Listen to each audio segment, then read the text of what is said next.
this is the rank view for epistaxis. So the reason to use the rank view is if you're short of time or you're seeing a patient acutely that you'd like to see what sort of things are more likely than others based on a number of different questions.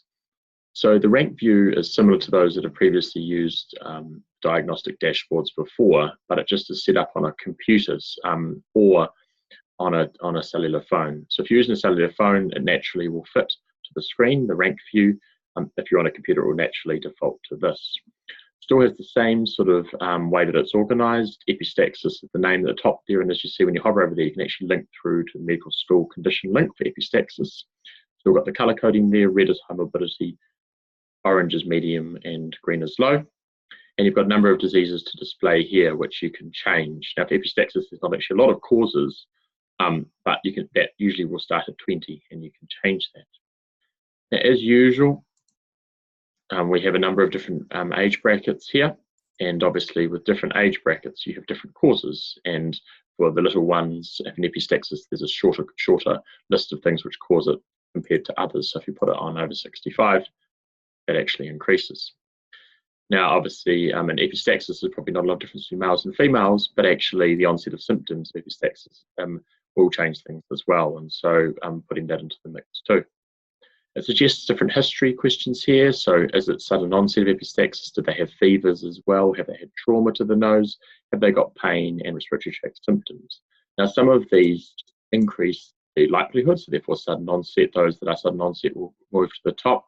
Some actually remove. So if you're looking, you don't have any trauma, you're not going to have a nasal fracture. So it actually removes that on the list. Now the red flags here, each of these is based on GP online references, and you can actually click on that and go through to that to understand more. But each of these, so if you've got a bleeding disorder, is a red flag for epistaxis, nasal obstruction and pain, recurrent and unilateral, bleeding unstoppable, anticoagulated, or having a bleeding disorder, in shock or purulent.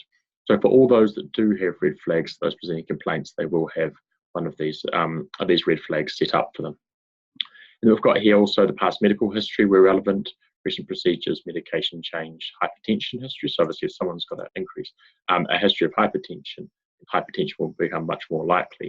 Now you've seen there anticoagulated goes to the top because of the age bracket here. It's quite likely.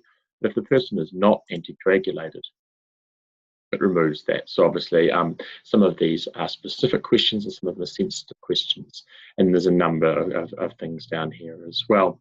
So if you answer all of those questions, then you're going to get a pretty good feel as to what the top 5 to 10 are. And a study which I did on this differential diagnosis dashboard of 1,000 patients presenting to Middlemore showed that 90% of the diagnoses given by the doctors was within the top 20. So that's why we've decided on showing the top 20.